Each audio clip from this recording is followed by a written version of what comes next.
នាងថាវរីមិនមែនជាខ្មោចធម្មតាទេគេជាខ្មោចដែលត្រូវបានគេចងចាំដោយសារភាពស្អាតស្អំដ៏អស្ចារ្យនិងកាយវិការដ៏រស់រវើករបស់នាងដែលធ្វើឲ្យអ្នកឃើញភ្លេចថានាងជាខ្មោចទៅវិញនាងពាក់សម្លៀកបំពាក់សមានដាំត្នោតចងកជើងនិងផ្កាឈូកពណ៌ស្រអាប់ក្នុងសក់ខ្មៅស្លឹកឈើក្រៀមដែលធូរស្ពាយត្រដាងលើបឡោងដល់ឥតល្អន់មុខមាត់នាងស្រស់បោះតែភ្នែករបស់នាងមិនដែលដឹងនោះឡើយគឺស្ថិតក្នុងសភាពស្រងោស្រងាត់ដូចទឹកស្ទឹងដែលគ្មានពន្លឺព្រះច័ន្ទធ្លាក់កន្លងកាលពីរស់នាងជាអ្នករួមវង់ភ្លេងបុរាណម្នាក់មានសម្លេងពីរោះនិងដៃជើងរបស់នាងអាចធ្វើឲ្យក្រុមគ្រួសារខ្សាត់ទាំងអស់ទោទន់បង្អស់ឈឺឈានបានក៏ប៉ុន្តែជីវិតរបស់នាងត្រូវដាច់ស្រេចទៅដោយសារសេចក្តីស្រឡាញ់ដែលមិនសមស្របនាងស្រឡាញ់អ្នកតូចល្បីម្នាក់ដែលត្រូវបានព្រះមហាក្សត្រិយានីស្ដាប់បង្គាប់ឲ្យសម្លាប់ចោលហើយនាងក៏ត្រូវគេបំបត្តិជីវិតតាមគាត់ទៅដែរដោយគេយកទៅលុកលុយនៅក្នុងស្ទឹងតូចមួយក្បែរព្រះបរមរាជវាំងសង្គមនៅសម័យនោះគឺគ្មានអគ្គិសនីទេពេលយប់គេប្រើតែចន្លួសទៀននិងចង្កៀងប្រេងអ្នកភូមិជិតខាងនិយាយគ្នាថានាងថាវរីស្លាប់ទៅតែព្រលឹងរបស់នាងនៅតែរស់ដោយសារតែនាងមិនទាន់បានជួបមុខអ្នកដែលនាងស្រឡាញ់ជាលើកចុងក្រោយនោះឡើយរហូតដល់សម័យបច្ចុប្បន្នទីក្រុងតូចមួយដែលកើតឡើងលើរូបរាងភូមិចាស់នោះ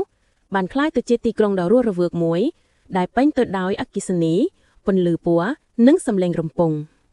តែនៅក្នុងស្រុកស្រែចំការមួយដែលនៅខាងក្រោយទីក្រុងនេះមានកូនស្រីអ្នកភូមិម្នាក់ឈ្មោះសីហណាដែលនាងនិងគ្រួសាររបស់នាងរស់នៅក្នុងផ្ទះដ៏ស្ងាត់មួយក្បែរស្ទឹងតូចដដែលនោះសីហណាជាកូនស្រីដែលមានចិត្តស្រឡាញ់សិល្បៈជាពិសេសទៅទស្សនាក្រុមរបាំបុរាណនាងចូលចិត្តស្ដាប់សំឡេងដងរំពឹងទាំងស្គរនិងខឹមហើយជាញឹកញាប់នាងឮសំឡេងភ្លេងចិនពីក្នុងព្រៃតូចខាងក្រោយផ្ទះនាងនៅពេលយប់ជ្រៅពេលដែលគ្រួសារគាត់គេងលក់អស់ថ្ងៃមួយនៅពេលល្ងាចខណៈដែលសីហណាកំពុងអង្គុយអានគម្ពីរនៅលើតុក្បែរបង្អួចភ្លាមនោះភ្លើងអគ្គិសនីក្នុងផ្ទះបានភ្លឺបិទទាំងស្រុងនាងស្ទុះទៅមើលម៉ែត្រភ្លើងខាងក្រៅប៉ុន្តែគ្មានអ្វីខកធម្មតាឡើយ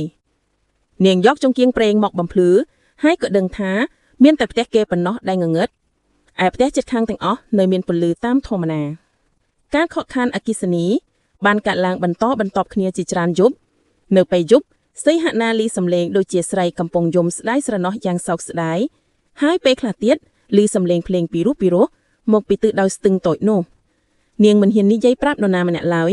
ក្រែងលោកគេថានាងមានបញ្ហាយប់មួយនៅពេលដែលអគ្គិសនីបានភ្លើងម្ដងទៀតសីហណាបានឃើញមានស្រមោលស្រីម្នាក់ឈរនៅក្រោមដើមដូងធំខាងមុខផ្ទះហើយក្នុងព្រៃតែមួយនាងក៏ដឹងថាស្រមោលនោះឈរនៅក្រោមម៉ែភ្លើងរបស់ផ្ទះគេនាងកាន់ចង្កៀងប្រេងដាចិនទៅដែលមានការភ័យខ្លាចយ៉ាងខ្លាំងប៉ុន្តែក៏មានចំណងដឹងចង់ឃើញថាតើអ្នកណាដែលនៅទីនោះនៅពេលដែលនាងបើកទ្វារចិនទៅស្រមោលនោះបានបាត់ទៅវិញតែនៅលើដីខាងក្រោមម៉ែភ្លើងនាងបានឃើញមានផ្កាឈូកស្រអាប់មួយដើមដែលធ្លាក់ពីលើចូលមកនាងគៀងយកផ្កាឈូកនោះហើយភ្លាមនោះសីហណាបានឃើញរូបរាងស្រីម្នាក់ស្ថិតនៅខាងមុខនាងជាស្រីមានរូបរាងស្អាតស្អំស្លៀកសមានផ្កាឈូកដដែលនៅក្នុងស័ក្តិតែជើងនាងមិនបានដាក់ស្បែកជើងហើយស្បែកជើងនាងស្អាតពិសេសដូចជាមិនដែលដើរលើដីសោះភ្នែករបស់នាងស្រងត់ស្រងាត់ប៉ុន្តែមានទុកមុខស្រុកគុំយ៉ាងខ្លាំងកុំភ័យសំឡេងពីរោះដោយរណាត់រស្មីចេញពីបបោមកស្រីដែលឈរនៅទីនោះខ្ញុំឈ្មោះថាវ៉ារីខ្ញុំមិនបំពេញលើអ្នកទេសីហណាភ្ញាក់ផ្អើលនាងនឹងថានេះគឺជាខ្មោចតែទឹកមុខនិងសំឡេងរបស់នាងមិនបង្ការគ្រោះថ្នាក់អ្វីឡើយប៉ុន្តែហេតុអ្វីបានជាអ្នកនៅទីនេះហើយហេតុអ្វីបានជាអគ្គិសនីផ្ទះខ្ញុំត្រូវភ្លើងគ្រប់ពេលដែលអ្នកមក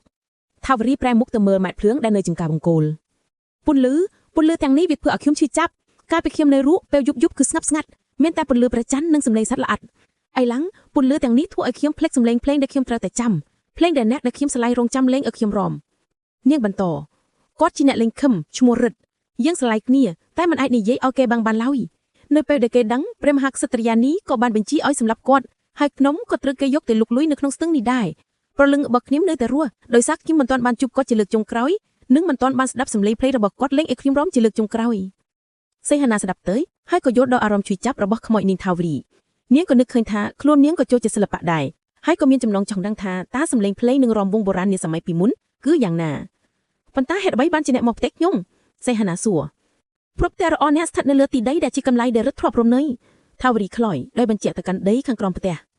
ហើយពេលខ្លះព្រលឹងរបស់គាត់ក៏ត្រឡប់មកកាន់កន្លែងនេះខ្ញុំរងចាំគាត់តែពន្លឺអគ្គិសនីធ្វើឲ្យខ្ញុំមិនអាចនឿបានហើយធ្វើឲ្យព្រលឹងរបស់គាត់មិនអាចចូលមកជិតបាន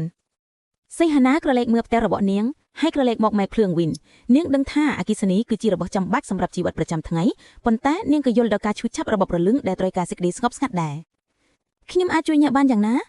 សីហនាសួរដោយមានអារម្មណ៍អាណិតស្រឡាញ់ចំពោះខ្មោចនាងនេះថាវរីសម្លឹងមើលសីហនាយ៉ាងជ្រិតជ្រែកអ្នកអាចលេងភ្លេងបានទេសីហនាញញឹមអៀនខ្ញុំអាចលេងខ្លះតែមិនសូវឆ្ងាញ់ទេខ្ញុំចូលចិត្តស្ដាប់ភ្លេងបុរាណហើយខ្ញុំក៏រៀនលេងឃឹមបានខ្លះដែរតែគ្រាន់តែលេងសប្បាយប៉ុណ្ណោះស្នាមញញឹមបន្តិចបានលេចឡើងនៅជុំវិញបបោមាត់ថាវរីដែលធ្វើឲ្យភ្នែកស្រងត់ស្រងាត់របស់នាងភ្លឺឡើងបន្តិចវាគ្រប់គ្រាន់ហើយបើសិនជាអ្នកលេងឃឹមនៅពេលដែលព្រះច័ន្ទពេញវង្សនៅកន្លែងស្ងាត់មួយភ្លេងនោះអាចអញ្ជើញព្រលឹងរបស់រឹតមកបានហើយខ្ញុំនឹងអាចរាំជាលើកចុងក្រោយដើម្បីឲ្យព្រលឹងរបស់ខ្ញុំបានស្គាល់សេចក្តីស្ងប់សេហាណាយល់ព្រមនាងសុខចិត្តជួយឲ្យព្រលឹងទាំងពីរបានជួបគ្នាជាលើកចុងក្រោយនៅរាត្រីព្រះច័ន្ទពេញវង្សក្រោយមកសេហាណាបាននាំយកឃឹមរបស់នាងទៅកាន់ច្រាំងស្ទឹងតូចដែលស្ងាត់នាងបិទមែកទៅភ្លើងផ្ទះរបស់នាងហើយបំភ្លឺទៅដោយពន្លឺព្រះច័ន្ទប៉ុណ្ណោះ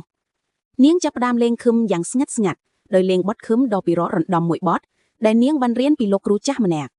ភ្លាមនោះខ្យល់បក់មកយ៉ាងស្ងើយហើយសេហាណាបានឃើញរូបរាងថាវរីលេចឡើងនៅលើច្រាំងស្ទឹងនៅក្រោមពន្លឺព្រះច័ន្ទនាងស្លៀកសស្អាតហើយទឹកមុខរបស់នាងមានសុភមង្គលយ៉ាងខ្លាំងនាងចាប់ផ្ដើមរាំយ៉ាងទន់ភ្លន់ដោយមានដៃជើងដែលធ្វើទង្វើរាំបុរាណយ៉ាងប៉ិនប្រសប់ការរាំរបស់នាងធ្វើឲ្យសេហាណាភ្ញាក់ផ្អើលព្រោះវាពិតជាស្រស់បោះនិងពោពេញទៅដោយអារម្មណ៍ក្នុងពេលដែលសេហាណាកំពុងលេងឃឹមនាងមានអារម្មណ៍ថាមិនមែនខ្លួននាងទេដែលកំពុងលេងតែហាក់ដូចជាមានអ្នកណាម្នាក់កំពុងដឹកនាំដៃរបស់នាងឲ្យលេងតាមចង្វាក់ភ្លេងមួយដែលពិរោះជាងមុននាងក្រឡេកមើលជុំវិញហើយនាងបានឃើញមានស្រមោលបុរសម្នាក់កំពុងឈរនៅក្នុងស្រមោលដើមឈើខាងក្រោយកំពុងលេងឃឹមមួយដែលគ្មានរូបរាងស្រមោលនោះមានទឹកមុខស្ងាត់រីករាយនិងភ្នែករបស់គាត់សម្លឹងមើលទៅថាវរីដែលកំពុងរាំយ៉ាងស្នេហាពេលនោះថាវរីបែរមករកសីហនាវិញ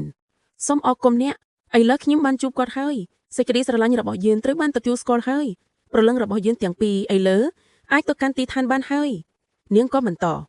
តាំងពីថ្ងៃនេះតទៅអគ្គិសនីផ្ទះអ្នកនឹងដើរតាមធម្មតាវិញខ្ញុំនឹងមិនមករំខានអ្នកទៀតឡើយ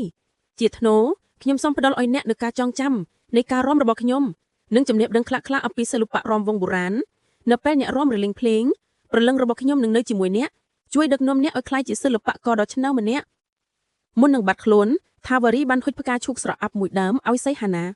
ផ្កានេះនឹងនៅស្គមស្ងួតដូចថ្នេរជារៀងរហូតប៉ុន្តែវានឹងមិនរលុបរលាយទេវាជាសញ្ញានៃសេចក្តីផ្ដោះផ្ដងរវាងយើង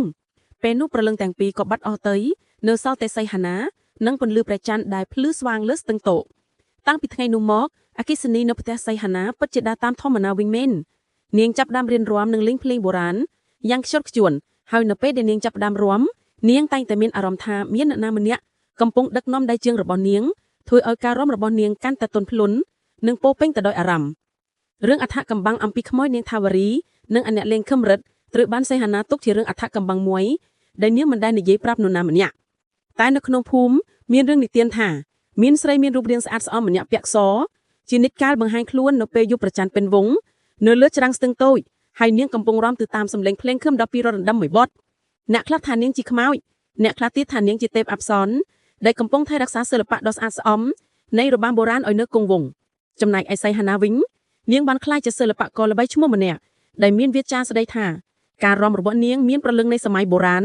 ហើយនាងតែងតែលេងឃឹមដោយមានអារម្មណ៍យ៉ាងជ្រាលជ្រែកនៅក្នុងផ្ទះតូចរបស់នាងមានផ្កាឈូកស្រអាប់មួយដើមត្រូវបានថែរក្សាទុកក្នុងប្រអប់កញ្ចក់ហើយរាល់ពេលមុនចូលលេងភ្លេងឬរាំសីហាណាតែងយកវាមកដាក់នៅខាងមុខដើម្បីរំលឹកដល់សេចក្តីសន្យារវាងមនុស្សជីវិតនិងព្រលឹងអ្នកដែលស្រឡាញ់សិល្បៈរឿងនាងខាវរីនៅតែជារឿងអដ្ឋកម្បាំងដែលពេលខ្លះត្រូវបានគេនិទានតៗគ្នានៅពេលយប់ណាដែលព្រះច័ន្ទភ្លឺវង្សវៃនិងអគ្គិសនីត្រូវបានបិទចោលដើម្បីស្ដាប់សំឡេងដ៏ពីរោះរណ្ដំនៃឃឹមនិងមើលស្រមោលស្រីស្អាតស្អំដែលកំពុងរាំនៅលើច្រាំងស្ទឹងតូចដើម្បីរក្សាសេចក្តីស្រឡាញ់ដែលនឹងនៅគង់វង្សជារៀងរហូត